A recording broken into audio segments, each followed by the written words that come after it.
This little video is about looking at some of the boards that are available on the internet at not a lot of money that enable you to put a web server together that you can program up and you can plug in at home and make available over the World Wide Web. That might sound surprising when you look at the size of some of these boards, especially when you realise I'm talking about this sort of size, if you see that in my fingers. But that chip will run a web server that you can see over the internet. My starting point comes possibly just over a year or so ago, when one of my sons mentioned that he could do this, and he took some sort of Arduino board and put it on the internet with the mandatory cat picture on, served up as a web page that I could see at my home over the internet. So if we start with the Arduino, this comes in a couple of forms. So this is the Arduino Nano, and this is more standard Arduino Uno, which is a much bigger board, as you'll see. But if we take the Arduino Nano, for example, that came through my letterbox at £1.89, if I remember rightly, including postage. So hardly something that's going to break the bank. I was seriously surprised when Pete said he could run that as a web server, because its primary purpose in life, as I understood it, is as what I would call a microcontroller. It's good for dealing with digital things, like it can read the state of switches, it can alter the state of outputs with which you can hang lights on and things, it can handle serial protocols, so it can handle things like neopixels and put up nice patterns on a string of neopixels, and it can even do wonderful 80s style video type music. So all of that I know it can do, but that's very different from being a web server. How can that possibly work? Well, I should have known that, really, shouldn't I? Because I know that a web server simply deals in HTTP, the Hypertext Transfer Protocol, and to do that it simply needs to be able to transfer text. Can the Arduino handle text? Oh yes, it can. It can handle that very nicely indeed. So it can listen on Ethernet port 80 for an incoming request in text for a web page or a web resource, and it can serve up a text response, which is what you need for a web server. Okay, so Pete managed to show me his web page with his mandatory cat on. There is one big problem with either the Arduino Nano or the much more expensive Uno board, but it doesn't actually have Ethernet or Wi-Fi on board.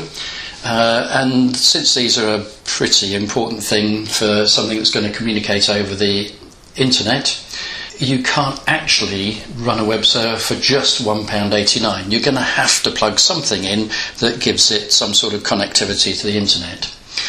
Now, there's a chip called the ESP8266 which does that very nicely. It was designed for not a lot of pennies to be in effect a Wi-Fi modem, so that you could join the serial port on the ESP8266 to the serial port on the Arduino, for example, and hey presto, you've got Wi-Fi. So for probably like double the price now, maybe nearly £3.50, you've now got a working internet server. But hang on a minute, why would you do that? Because the exciting thing about the ESP8266 was that as folk got into it, it was one of these chips that no one understood at all, but the hacker community got onto it and realised that inside controlling the Wi-Fi modem was something not unlike an Arduino.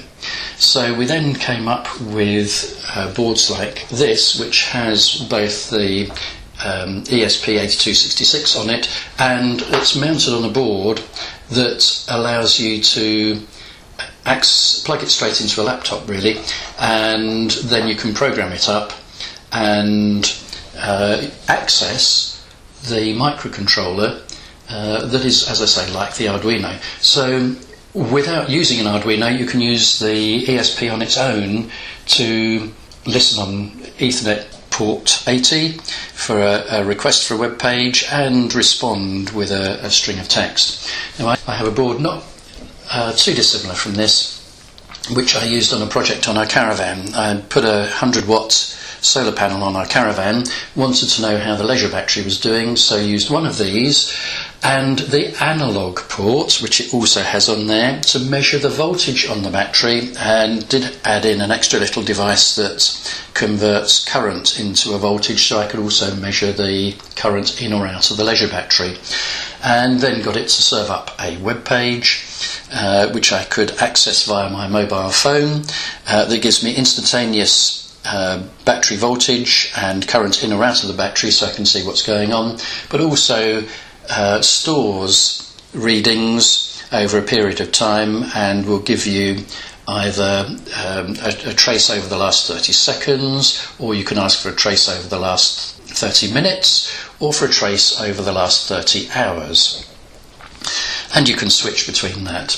Quite an interesting one to explore that and think, so is that serving up 3 web pages, or is it serving up 1 page with 3 forms of presentation? And as you start to unpack that, you realise there's more to this than meets the eye. I think I'd go for saying it's 3 web pages because it uses 3 different URIs to access them. But hey, that's debatable. Okay, so we can use one of these boards. I don't know if I mentioned this one. I got through the door at, I think, something like £2.89. Here's another one that this is the D1 version, and I think that's even less. So not a lot of pennies. But you might want to do something a little bit more serious than that in terms of delivering up a web server.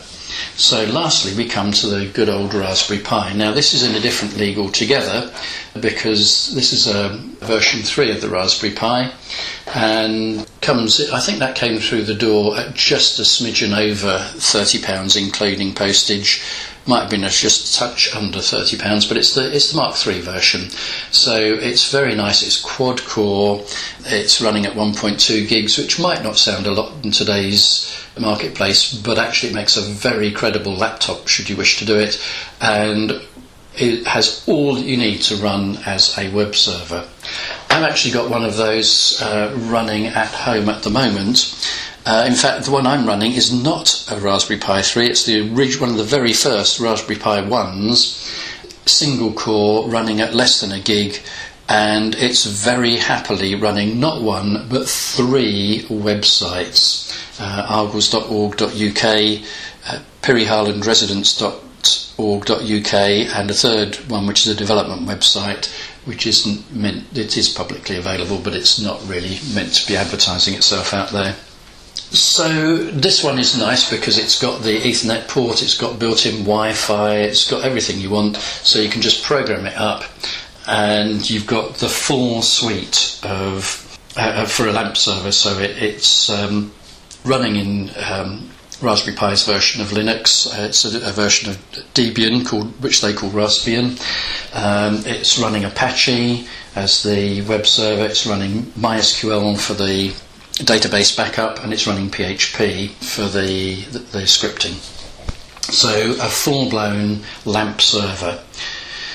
But that's a lot more money. We're in a different league with this. So is there something else we can do? Well, of course, last year out came the Raspberry Pi Zero. Now, the biggest problem with that was that initially you couldn't get your hands on it for love nor money.